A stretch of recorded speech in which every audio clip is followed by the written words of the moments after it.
Hi everybody, this is Mr. Vanderpool, and today our objective is to review over supply and demand curves in preparation for the AP Macroeconomics test. So let's start off by talking about market equilibrium. So when quantity supplied is equal to quantity demanded, you have equilibrium in the market. So this equilibrium creates a single price and quantity for a good or service. So let's take a look at a supply and demand curve in market equilibrium. So with the supply and demand curve, we have price on our y-axis, and that's represented by the variable P. We have quantity on our x-axis, which is represented by the variable Q. We have our supply curve, which is upward sloping. We have our demand curve, which is downward sloping.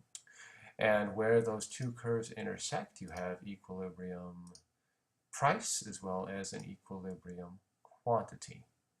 So that is a basic supply and demand curve. Now there are 4 steps to figuring out supply and demand graphs. The first one is don't overthink. Just think which curve is affected and why. Is the supply curve affected? Is the demand curve affected? Is it an increase or a decrease? Remember, an increase is going to shift the curve to the right. Decrease is going to shift it to the left.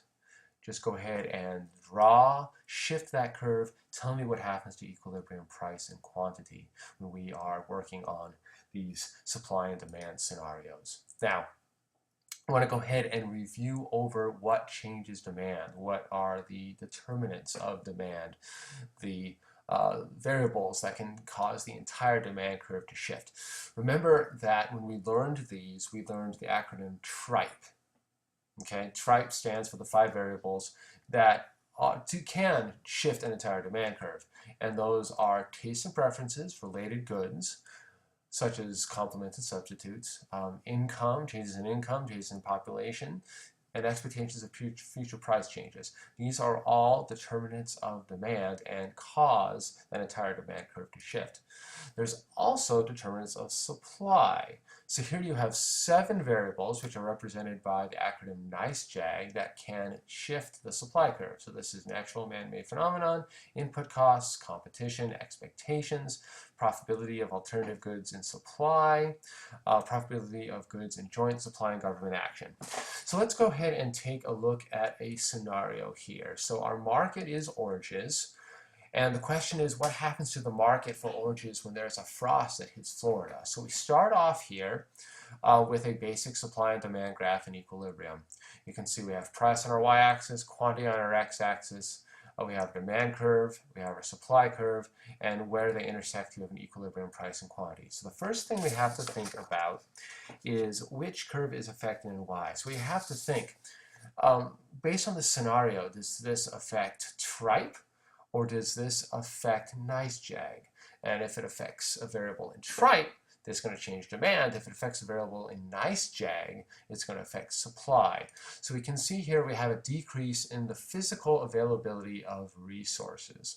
So that right there, as you can see, is going to affect the variable natural resources. Now, natural resources, of course, are in NICE-JAG, so supply is going to be affected.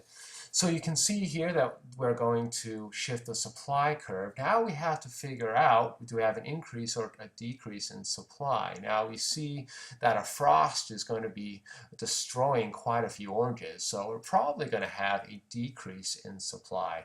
So because we have the decrease, the curve shifts to the left from S to S1, and now you have a new equilibrium price and new equilibrium quantity.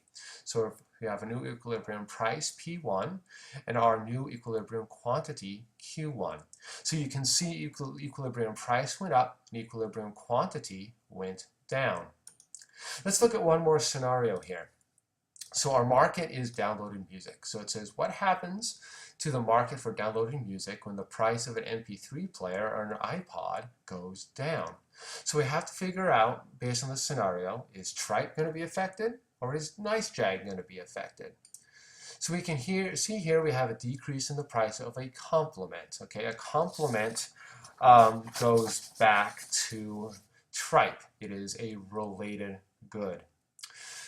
So what we have to take a look at here is the price of the iPod is going down. So therefore, people are going to be buying more downloaded music. So because people are buying more downloaded music, okay, so the price of the complement went down, you're going to see an increase in demand for downloaded music. So the demand curve shifts to the right from D to D1.